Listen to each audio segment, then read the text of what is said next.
Episode 25.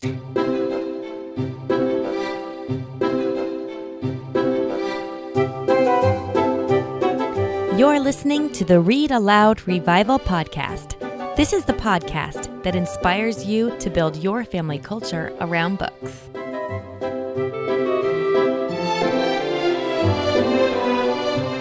This is the Read-Aloud Revival podcast. Today is Q&A day. The last time we did a Q&A was episode 18. Everybody loved it, and my assistant Allison and I had a lot of fun putting it together for you. So we're doing it again. We've pulled the most frequently asked questions from the Read-Aloud Revival Facebook group, the membership site, and our contact form, and we're tackling them here. Allison's got a good read-aloud culture happening in her home, so I just love chatting with her about books and reading. First, let me remind you that I send weekly emails every Friday to folks with tips and tricks and my very favorite read-aloud book recommendations. I've heard from so many of you that you look forward to that email, and I really love sending it. Don't get yours yet. You can sign up by heading to readaloudrevival.com and clicking on Join the Revival. You'll get a weekly email from me and access to the free Jumpstart Challenge, a kick in the pants for your read-aloud home. Basically, it's a 100-day, read every day for at least 5 minutes challenge that will help you get a jumpstart on your read-aloud habit. Again, that's readaloudrevival.com and click on Join the Revival to get it all for free.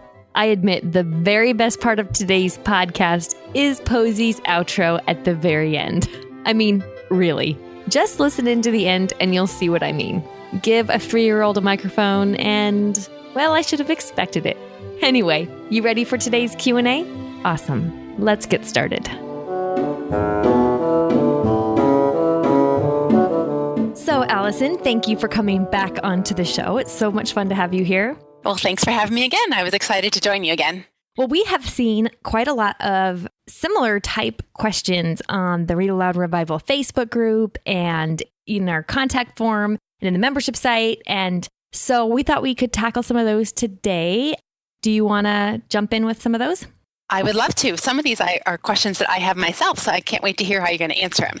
So question number 1, Sarah, what types of books should moms be reading to cultivate their own appetites? And I know that a lot of people are going to want to hear what you have to say. You've written about this a lot in your blog. So kind of give us an idea of, do these need to be books that are kind of stretching our brain and making us do mental exercises, or are we cultivating our appetites with easier fiction, or how do you approach that?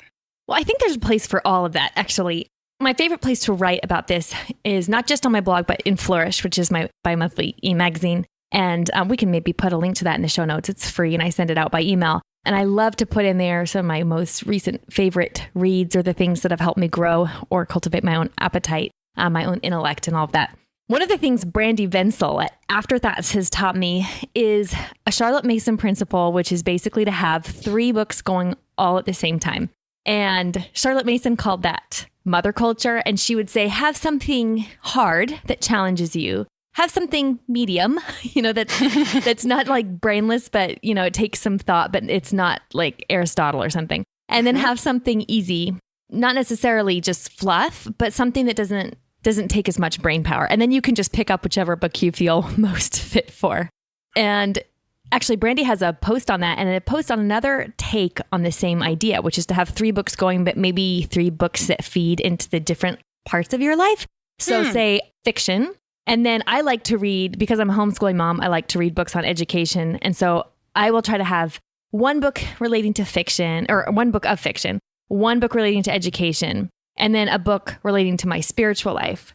And so I like to kind of divide books that way. And then I can pick up whatever, feels the most right to read at any given moment. So that's the way I like to do it. Now, I get my book recommendations from a few places that I think are pretty reliable. Oftentimes on the podcast, we recommend Honey for a Child's Heart by Gladys Hunt. Mm-hmm. She's also written a book called Honey for a Woman's Heart.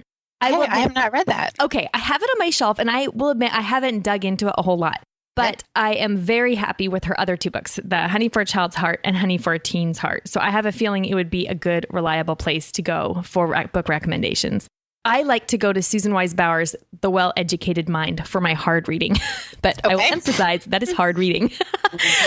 She has you reading all kinds of classics, novels and biographies and all kinds of things. and they're very well chosen. And she even recommends which version is. Oh, yeah, that's really helpful because, a version can make a big difference. I remember when I tried. Yeah, go ahead. I was just going to say, especially with the classics, because, I'm just thinking I've read some Russian literature before, and I think the translation has made all the difference in the world of whether it's beautiful language or it's incomprehensible. So exactly. I tried to read Kristen Lavransdatter in a really archaic kind of language. It was really brutal. And I kept hearing all these people say they loved it. And I thought, what is wrong with me? And it turns out that it was I was reading the very much harder translation. Okay, yes. Yeah. Or annotations, those can be really helpful. And so she's got some good, reliable recommendations in there. There's also a book or a website called The Well-Read Mom. They are kind of a book club group where you can use their resources to create your own book club in your area. And they have good book recommendations on there as well. And then probably my favorite go-to site to find good books to read is Anne Bogel's Modern Mrs. Darcy. We have slightly different reading taste, but for the most part, I can go to her site and find something awesome to read. I mean, she just reads like nobody I've ever met. She can recommend things so well because she's so well read. What I don't do is I don't just go to the library or the bookstore and just grab something off the shelf for the most part. Mostly because my reading time is limited. And so I want to make sure that what I'm reading is something that is going to either nourish my mind or at least give me some relaxation and peace. And I just don't want to waste my time on junk. I am the kind of personality that has no problem ditching a book if I'm not enjoying it. But are you like that, or do you have to read the whole thing? Oh, I don't have to read the whole thing. But more than ditching things, I'm a skimmer.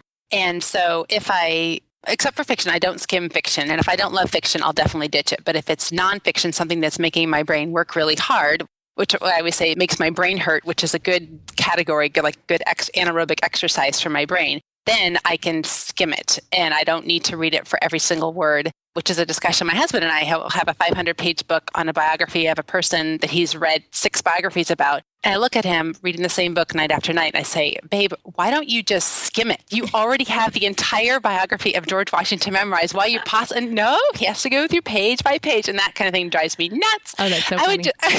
Just different reading styles. But yeah, I would totally skim it. But I feel like I have enough acumen in selecting books now in general, especially fiction books, that I feel like I don't get many duds like I used to. So it's not as big of an issue. I mean, I just feel like I've grown in that area, and I would not be somebody who has any problem about ditching something. No question about that. Yeah, I always feel bad for people who say they can't ditch a book because that's so much pressure before you start a book if you can't ditch it. You have to commit to it. I know. And then, there's such limited time in general. Well, speaking of limited time, actually, I think the harder thing, even harder than choosing a good book, is finding time to read. And that's a question we get a lot, which is, how do you find time to read? For me, I know that things that are scheduled are the only things that get done. So reading is a priority for me. And if I don't make a space for it on my day, it just doesn't happen because there's always other urgent things like dishes and laundry and crying toddlers that have to happen. And so I used to read before bed, but 6 kids later, I'm falling asleep when I go to bed. Anyway, I love the idea of reading during my kids' quiet reading hour. I will say I'm not that good at actually practicing it. It's something I need to grow in for sure. But I love the idea of us all grabbing our books and going somewhere quiet to read for a little bit instead of them going to their books and me trying to clean up the kitchen and check my email. Well, you know what? I have just started doing that. And I don't know if I read it on Anne Bogel's website or who it was, but what we call couch reading time, where they have to go with a timer on the couch and kind of do a chapter reading book in the middle of our morning homeschool time. And so everybody will be on the couch at different times. And I finally realized if they're having 20 minutes of delightful chapter reading, why can't I do it? And so I did it a few times over the last couple of weeks. And the child who I happened to land on the couch with loved it. They were snuggling up and they thought it was just this new magical one-on-one time. I thought, if I don't have a grammar lesson or something else going on, I should totally take advantage of it because 20 minutes with a book uninterrupted is a lot of progress. And I was going to ask you, I know some people have recommended that you read fiction at night, a kind of a different, when your brain is winding down, it's not super high intellect time. Mm-hmm. Have you found, does that kind of help you stay awake at all? Or is it just you're totally wiped out and the pre-bed reading time is just gotten from your schedule altogether? Well, what's funny? I think I'm weird, though, because I don't know if this is standard. But I read fiction at night because it helps me fall asleep. Mm-hmm. If I start reading nonfiction at night, it ramps my brain up. Because I think it's because my intellectual wheels start spinning, or my planning, or whatever it is I'm reading, I tend to just ramp up. And so I don't usually let myself read. My husband used to not let me read any homeschooling books at all before bed because he's like, you stay up half the night planning. So it's terrible.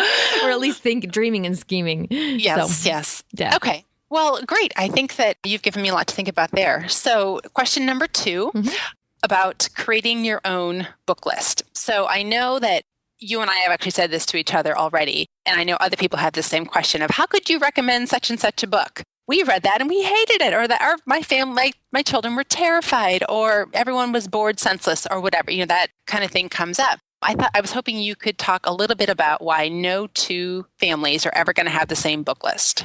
Yeah, it's something that comes up all the time. And, we don't all like the same food either. So it's kind of funny that we expect ourselves to all love the same books. Here's the thing. I let my kids read The Magic Tree House and Harry Potter and a whole host of things that other families might not deem fit for their families. But I think it's really important as parents to choose books based on our own conscience. And so that can be a little tricky. And also, it's just our tastes are different. So what comes to mind, you're the one, Allison, right, whose family really enjoyed Lemony Snicket? Yes, and I was going to bring that up. I mean, you and I kind of got into a scuffle about that. a very friendly scuffle. Because you were saying that, because Andrew Pudawa talks about how he waited with those with bated breath. And you were saying, oh, my family, we totally hated it. And I thought, oh my goodness, we are Lemony Snicket addicts. I was just totally entranced with all 13 books. So yeah, just to clear, but we have so many other books that we love in common. So, but it's just a family thing, obviously. Well, it's so funny. Pam Barnhill is one of my very best friends. We probably share taste in just a million different things. But for a while there, we had a Pinterest board going that was called Books Pam Hates That Sarah Loves, or the opposite, because we kept talking about books and we'd find that we had the exact opposite reaction to them. So it was kind of funny. Oh, interesting. But I think this is where a few trusted book sources comes in handy, because I don't know that any of those trusted book sources I've talked about, Honey for a Child's Heart or Books Children Love, for example, I don't know that I would love every single book that's in there, but I think we train ourselves to be able to choose good books and recognize kind of the elements of good books when we use reliable book sources like that. And then we can all deviate just slightly. There'll be a couple books here, a couple books there that either I love that I can't believe these authors didn't put on their book list, or that I can't believe they put on their book list.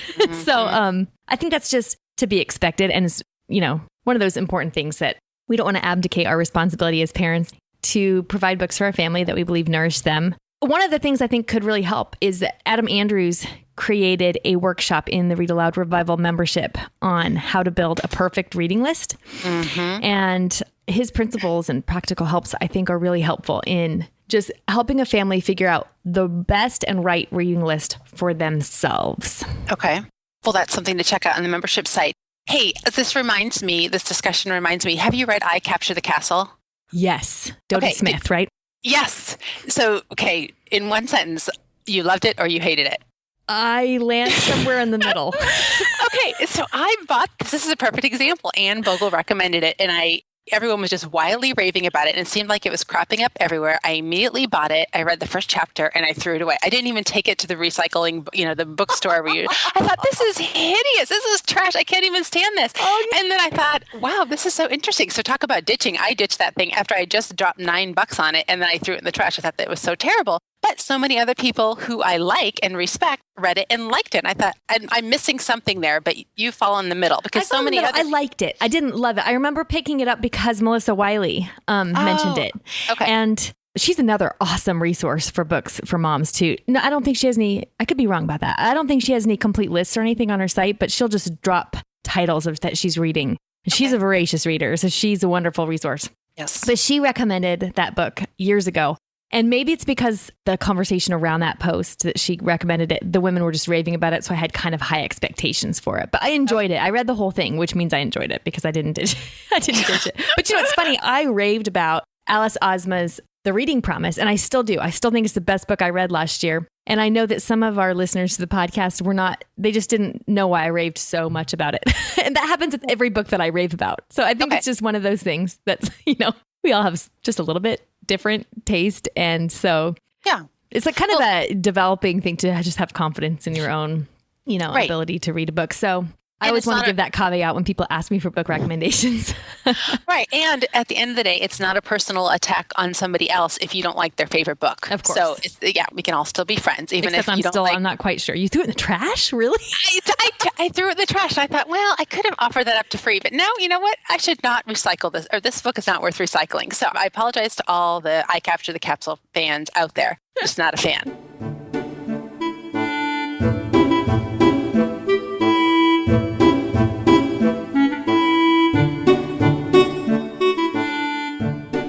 Okay, let's move on to question number 3. So we have a lot of listeners to the podcast and in the membership site who talk about how they're new to this concept of the Read-Aloud Revival and they just don't know how to get their young kids to sit still for read-aloud time.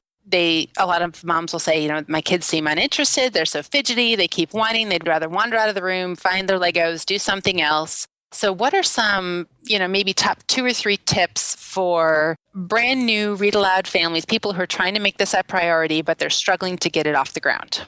Well, I'm not new to reading aloud, and my kids fidget and wander out of the room and whine. So I think it depends on their age. It actually depends on a whole host of things. Sometimes I wish I could videotape our read aloud times because I think if everybody saw them, they would feel so much better about their own. My friend Misty, she said this the other day. We were talking about morning time, actually. We were talking about reading and memory work and morning time in our homeschools. And she said, it would be so helpful if people could see her toddler thrashing around on the floor during morning time so that they could see that that's okay. That's what it looks like in reality. I know. Well, yes. But really, that's what it's like in family life in general. It's not all roses and rainbows. I mean, family life is beautiful and read aloud is beautiful in concept. And in principle, it's hard to work it out sometimes. But that doesn't detract from the beauty of it because there's beauty that comes from the struggle. So I agree. So I would love to have a video camera in your living room, but since we can't have that, what kind of tips can you give someone who's feeling discouraged by the whining and the Legos? They don't realize that might just be part of it. Okay, well, the first thing I would say is absolutely let your kids have stuff in their hands. Let them do something with their hands. We're working on a printed resource in the membership site that lists some ideas of what your kids can do with their hands based on their age, from toddlers to teens. What are some things that they can be working on while you're reading? For a lot of kids, maybe, I don't know, it might be a stretch to say nearly all of them, but for a lot of kids, doing stuff with their hands will mean that they listen better, not worse. And so it's really helpful if you could have a stash, a cupboard maybe, or a shelf, or even just a little box that you can pull out that has everybody's activities. So you pull it out during read aloud time, and the child who knows how to crochet, you pull that out for him. There's, packets of Play-Doh for the preschoolers, or Legos for the, middle grader kids. I mean, whatever your kids like to do. It's good to spend a little bit of time and forethought, I think, to think ahead of what they could be doing with their hands and then put those in an easy to grab spot. Okay. We did better with that when I had a shelf dedicated in our old house. I had a shelf dedicated to read aloud activities. So when it was time to read aloud, I'd say, go to the shelf and grab your thing, whatever it is your thing is going to be. And I haven't set that up in this new house. I need to do that. Yes, I know that. Well, you're also using popsicles for your toddlers, right? I think you just wrote about that the other day. I did. Yes, which I thought was brilliant because you've trapped them in their high chair, and it takes a good while to suck on a popsicle. Oh, it takes a million years for a toddler to eat a popsicle. It's so. When I thought of it, I thought I am so brilliant. It's the small victories. Yeah, exactly. And I think we all have a different tolerance for how much noise or movement can be happening during read aloud. But if you can handle it, and you have 1 or 2 kids jumping on a trampoline, in my house, handstands are allowed. I can handle quite a bit of chaos happening around me. But as the read aloud parent, I think you just have to kind of decide how much noise or activity you can handle and then build activities around that. So that would be probably my number 1, 2, and 3 tip. My biggest tip is just give them something to do. Okay, so let me ask you a follow-up question to that then. So when you say every parent has a different tolerance for amount of activity and noise, that's true. So do you allow chatting, little side chats of, hey, hand me such and such, and I'm going to hum this little tune while I'm jumping on the trampoline or whatever? Or are lips shut while they're doing their activity?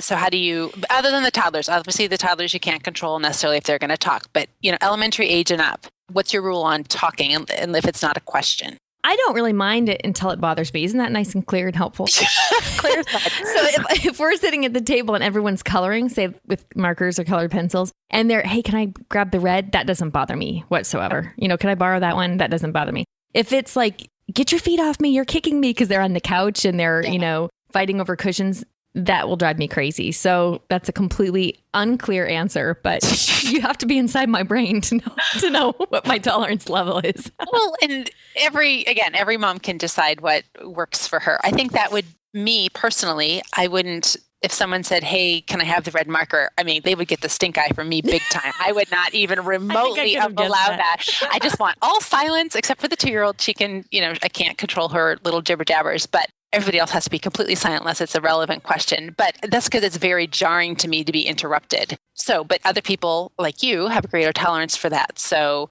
okay. So that's your top 1, 2, and 3 tips. Let them have something to do. Yep.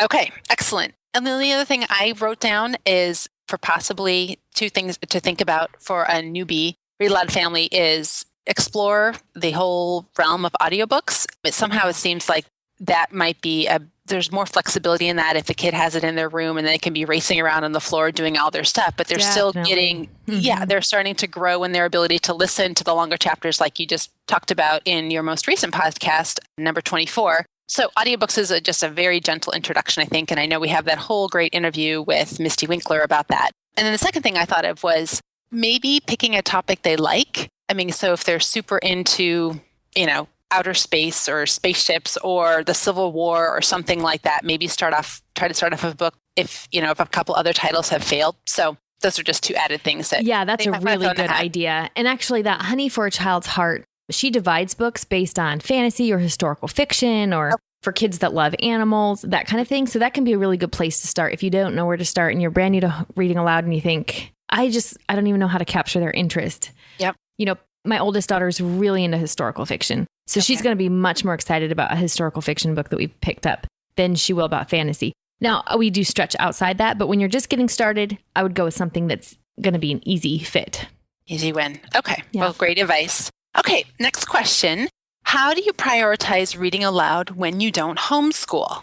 Yeah, that's a great question. That's a question we're getting a ton in the Facebook community, which, by the way, I should just shout out that if you are on Facebook and you're interested, we have a private Facebook community that is really grown into something awesome. I don't really participate in a lot of Facebook groups, but that's what I've been checking into all the time because we're having a lot of really good conversations there. And man, there are a lot of great book recommendations happening there and troubleshooting where people say, hey, this is my situation. And 30 people will come in with some different ideas of how to troubleshoot it. So it's really great. Awesome.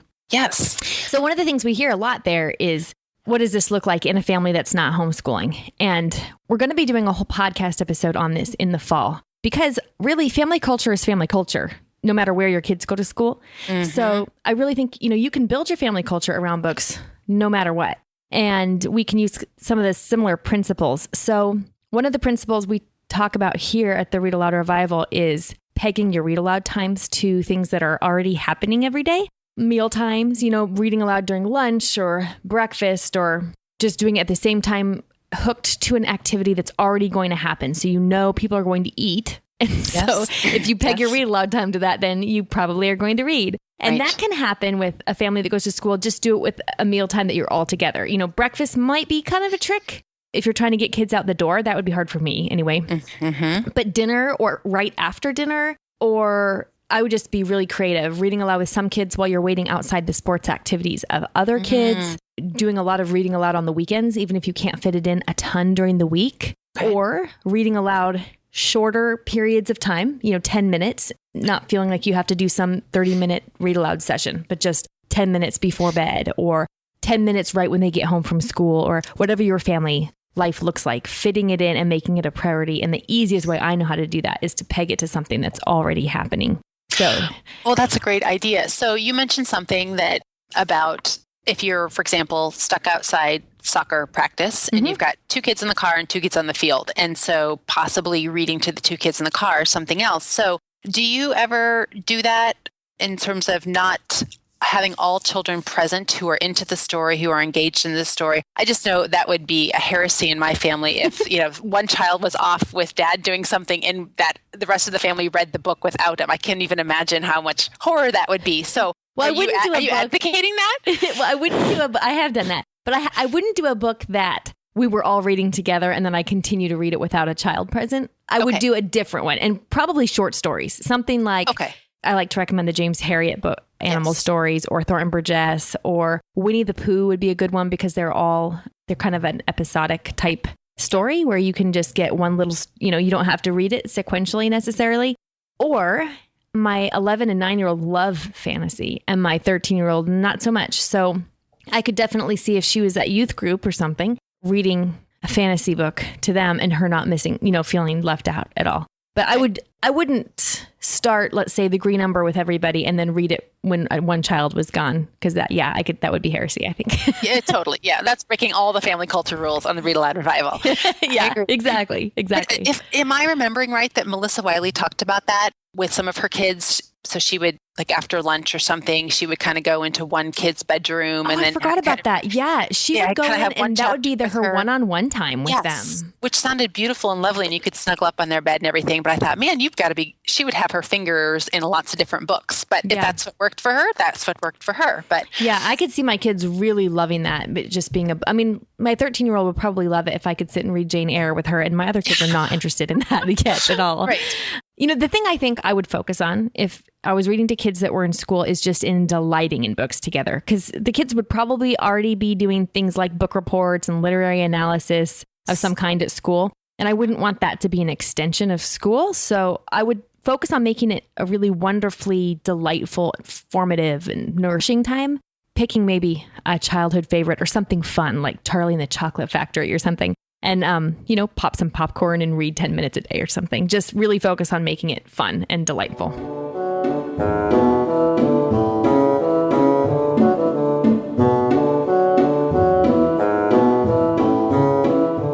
Okay, question number 5. What about those people who have older kids, so let's say preteen and teens, and you have yourself a couple of those, who seem totally bored by the concept of reading aloud? Wait, I have some of those? You have a preteen and you've got two preteen. Well, yeah, I do. Teen. It's scary. Yeah, I know. Sorry to welcome to the real world, but you do have a teenager now. So who seem bored by the concept of reading aloud. And, I know some parents have said in the Facebook community and elsewhere that, I know we should have started this habit earlier. Is it too late, essentially, to establish this when they're already in their kind of that tweener or the teenage? Well, it's never too late. It's never too late. And I think it's always helpful to look forward more than we're looking back when it comes to our parenting.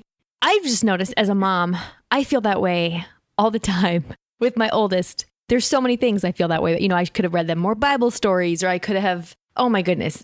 I can only imagine it gets stronger as the kids get older, that we sort of feel like we missed an important step or an important thing that we really missed the boat on, which really isn't that helpful. No. All the guilt sort of hanging over your head all day long. Yeah, it's not helpful. It's not helpful. It doesn't help you be a better parent. So it's never too late. I would pick something. If you have, let's say, a preteen or a teenager and you haven't been reading aloud and you want to, start forming your family culture around books. And think about it. You still probably have at least a year. A year is enough, really, to start just really nourishing yourselves with books and talking about them and making a part of your family culture. So even if you have, a 17-year-old or an 18-year-old who's still at home, it's never really too late. But I would pick something wonderful and not at all schoolish, something like Lord of the Rings, or, oh my goodness, some of my favorite books for teens are Regina Doman has a whole series of fairy tales retold. One of them is In the Shadow of the Bear, and there's a whole bunch of others, although I just brought home In the Shadow of the Bear for a homeschool conference for my daughter. But I read it a couple of years ago. I read her whole series voraciously. It's wonderfully done. And something like that would just be enjoyable. The Hunger Games, something just completely that will not feel like, oh, my mom is trying to, improve me with this literary kind of thing. I would focus on the relationship aspect of it. And Julie Bogart in episode 23, when she was talking about sharing reading with teens, it looked different than I expected it to. She focused more on sharing the same books, like maybe reading the same book as your teen and then talking about it, rather than always reading it aloud together. which is an important distinction. Although, and I also think another thing you could do with teens or preteens who haven't been read too much is audiobooks, just like you had mentioned before. Because honestly, it doesn't matter how old you are. Cherry Jones's narration of the Little House books, they're going to captivate everybody in the car or everybody in the room. Put on Farmer Boy and just see what happens. Yes. Well, another thing that Julie said from episode 23 was that sometimes it's better to encounter some of these great books when you're older. And I thought that was so fascinating because she talked about some people who get burned out on Jane Austen and, the way that their high school teacher made them do literary analysis or in college or whatever. But didn't she talk about how she encountered a lot of Jane Austen in her late 20s or early 30s or something? Yeah, I think it was early 30s because I'm 33 and I was thinking, I really haven't fallen down the Jane Austen rabbit hole yet. And I thought, maybe I'm 33, maybe it's time. It is. We are way past due, my dear.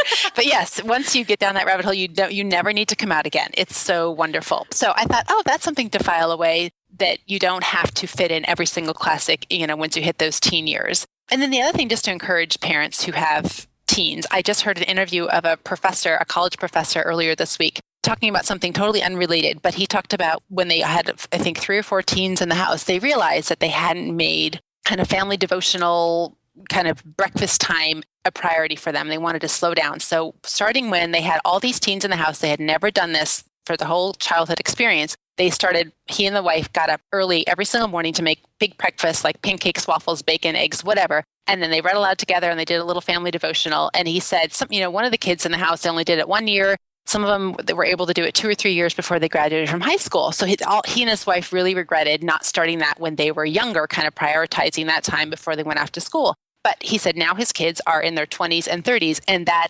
marked their family culture. So he was just so grateful that even though they started it so late in the game and some of their kids only experienced it for a year, that's what they remember as one of the key features of their family life. And I thought, that's so encouraging. It's never really too late. Beautiful. Yeah. It's never too late. It's never too late. Yeah. So. Wow. That is, that's beautiful. Yeah. Okay. So let's get to a more practical question here. How do you keep track of all these book lists and the recommendations? You get so many on the Read-Aloud Revival. You've got some, you meet friends, you've got your books, you've got your Honey for the Child Heart, you're at conferences, you're hearing books. Is it one massive Word document? Is it on your phone? Are they random scraps of sticky notes, which would horrify me if that was the case? How do you categorize them, either in your brain or on paper? Oh, it's so much worse than random scraps of sticky notes. Oh, no. I am the wrong person to ask about documenting or organizing anything. Okay. I still want to know. Okay. Well, I'll tell you and then we'll ask you because you'll have a better answer than I will. I'm sure of it. I keep book lists in my kids' spiral notebooks that we use for their school assignments. I keep them on my phone in an app. I keep random notes in Evernote. I mean, it is horrible. I have a terrible system. We are going to be making some read aloud logs for the membership site, and we hope to get those up this summer where we could log them on paper. I have heard really good things from more organized folks than I about Goodreads, using Goodreads to document. That's probably the best idea I've heard of them all. I just haven't gotten around to doing it. But what do you do? You're the person we should be asking this question, not me.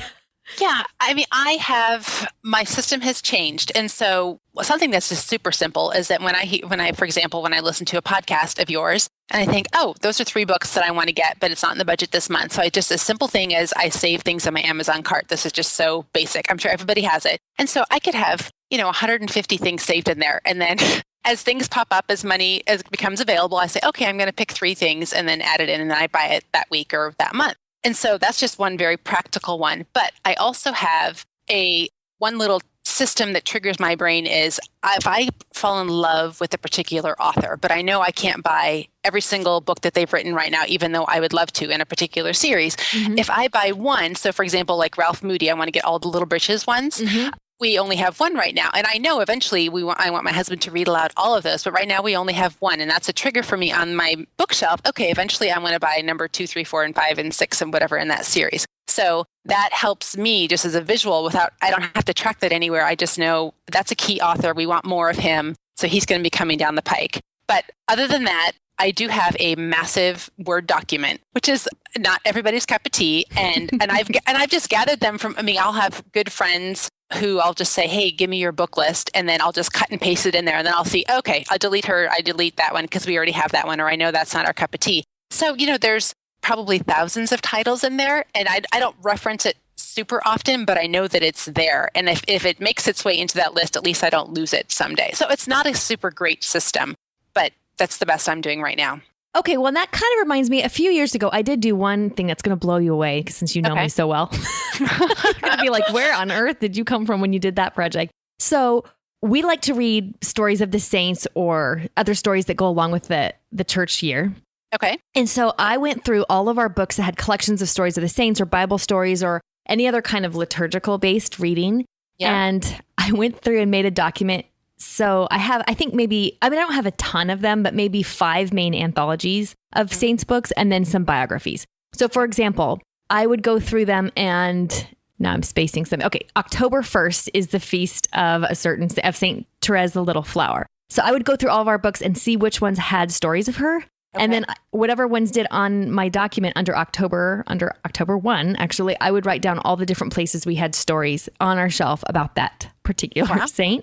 I did that with I cataloged all of our liturgical reading. And that was my goal, was that when we were doing morning time or other homeschooling kind of reading, I could look at the date, and if it was an important date, I could just see what we already had on our shelf that I could read about. Mm-hmm. So it was a brilliant idea. It's a beautiful document. We could link it in the show notes for any Catholics who might be interested in it.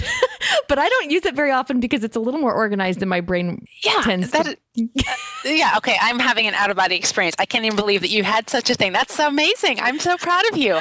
Yeah, it's a shame I don't use it more. Yeah, it is. But that's okay. So we're kind of making a distinction here between books that we currently own and books that we'd like to own, right? Yes. So that was one thing I did on that document. I even color coded them. So if it was a book that I knew I wanted for, say, Christmas or Easter, I would highlight it in red, and all the other ones were just black text. And then I would know if it's black, it means I own it on my shelf. If it's red, it means when we have some extra funds, I should go back and purchase it. Okay. In theory, it's a great idea. I'm just not necessarily that organized regularly, so I don't think I'm used to having such a thing work for me. Okay. Well, this is an FAQ I've had, and I thought I'll just pop it in here because you mentioned like the liturgical calendar. Do you distinguish between, and so when we think of reading aloud, I think in general, and this actually leads into my last question, is does read aloud time have to be only fiction? I think a lot of us have that vision of, the Chronicles of Narnia, Lord of the Rings being read aloud. But what about nonfiction? What about devotional, catechism, liturgical, whatever, the culture is in your family? Would you put that under the same umbrella as reading aloud? I would. So we read a lot of nonfiction aloud. History books like Story of the World or the Dallaire's biographies. We read our science text aloud. Actually, we listen to that on audio. So what I do is each term, I plan my read alouds kind of underneath those categories, like something with a good historical influence. I don't always work at a science influence, although sometimes I try to do that. Always something related to our faith. And then we're almost always, in addition to our nonfiction school reading, we're always reading some kind of fiction. It's not always a classic. Sometimes it's just fun. But we're always reading something fiction alongside it. But I do in my head, I would count reading aloud our history book as our read aloud time that day if I needed to. That'd be okay. What about you? Well, I wrestled with that for a long time. I'm such a category person. I think mentally I have to have everything that's in its proper column in my brain. And for a long time I thought, I don't even think I have columns in my brain. I have color-coded columns in my brain. So you have your mind map. I have my columns. It's very different. And yours are not color-coded. For a long time I thought, oh no, we didn't do read aloud. Then I thought, well, wait a minute. If we were reading Shakespeare, or if I was reading aloud, a 2-page fable for, the grammar project for 2 of the girls today, that totally counts as reading aloud. But it took me a couple of years to realize that, okay, reading aloud is actually reading aloud. It is a verb. So I thought, I do not want to get legalistic about this and say, oh no, we failed today. And because there comes along that sense of guilt. Because there's all different kinds of reading aloud. And especially as my kids who are younger, they're 10 and under, as we move forward into that junior high school time coming down the pike, when we have more nonfiction that they're going to have to doing for their schoolwork, I thought, okay, if we're reading aloud more history at that time, it'll totally be included in our kind of our aggregate read aloud family time. But I think some people need to get over that hump of thinking doesn't always have to be just this great fiction adventure, which is beautiful. Yeah. And I hope that there's a lot of that. But, don't discount all the other types of reading you're doing aloud, doing that, whether it's a family devotional or, that took 5 minutes during Lent or something like that. That still counts. Yeah, absolutely. And I think that we kind of latch onto that idea of fiction because it's that narrative element that really brings out the beautiful language that we want our kids to take in auditorily. But That's important, but it's not the only thing. And it's not the only thing that helps us build our family culture. So, Right. Yeah, that's good. That's a good distinction. Yeah. Well, you know what, Sarah, you got through them all and you shocked me a few times. So I think this was fun. That was super fun. Yes. Well, thanks for having me. Yeah. Thanks so much for coming on.